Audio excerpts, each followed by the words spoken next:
இவ்வளவு நாட்டுல வந்து யார் இவரு, என்ன சம்பவம் இது, இந்தியாவில சவுத் இந்தியாவில யார் இவர் முக்கியமான ஆளா? இந்தியாவில் கிட்டத்தட்ட ஒரு 90 தூதரகங்கள் இருக்கு. இந்த 90 தூதரகங்கள் இருக்கிற பெரும்பான்மையான அதிகாரிகள் பொதுவா வந்து தூதரக அதிகாரிகள் மேல்மட்ட ஒவ்வொரு தூதரகத்தினுடைய அதிகாரிகள் வந்து எந்த மாநிலத்தினுடைய சீஃப் மினிஸ்டரை ஒரு ஹை லெவல்ல இருக்கிறவங்க அவங்க சந்திக்கலாம். அவங்க சந்திக்கிறதுக்கு வெளியுறவுத்துறை அமைச்சர்கிட்ட வந்து பர்மிஷன் வாங்கணும். அப்படி வெளியுறவுத்துறை அமைச்சர் ஜெய்சங்கர் கிட்ட பல தூதரக அதிகாரிகள் வந்து விஜயை சந்திக்கிறதுக்கு பர்மிஷன் எடுத்தாங்க. ஒரு பெரிய ஆச்சரியமான செய்தியா இருக்கு. இந்தியாவில் கிட்டத்தட்ட 85 நாடுகளின் தூதரகங்கள் உள்ளன. இதில் பலரும் வெளியுறவுத்துறை அமைச்சர் ஜெய்சங்கருக்கு கடிதம் எழுதியுள்ளனர்.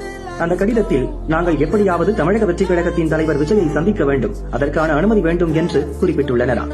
பொதுவாக இந்தியாவில் நடக்கும் பார்லிமெண்ட் தேர்தல், சட்டசபை தேர்தல் தொடர்பாக தங்கள் நாட்டின் அரசுக்கு இந்த வெளிநாட்டு தூதரகங்கள் ரிப்போர்ட் அனுப்புவது வழக்கம்.